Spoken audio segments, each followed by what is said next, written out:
আসসালামু আলাইকুম সবাইকে, আশা করি সবাই ভালো আছেন। আজকে আম্মু রান্না করছে কাচকি মাছ চচ্চড়ি।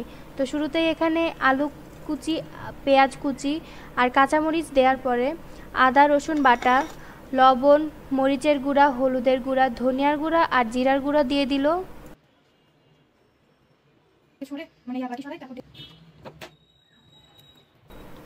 এখন আম্মু এগুলোকে সয়াবিন তেল দিয়ে ভালোভাবে মাখিয়ে নিচ্ছে। হাত দিয়ে মাখালে কি হয়, পুরো তরকারিটাতে ঝাল লবণ খুব ভালোভাবে মিক্সড হয়। আর যদি চামচ দিয়ে নাড়াচাড়া করতে চান তাহলে হয়তো মশলা এক এক জায়গায় এক একটা পড়ে যেতে পারে। এক জায়গায় লবণ বেশি হতে পারে আর এক জায়গায় লবণ কম হতে পারে। তো ভালোভাবে মাখানোর পরে কাচকি মাছগুলো আমরা উপর দিয়ে ছড়িয়ে দিব।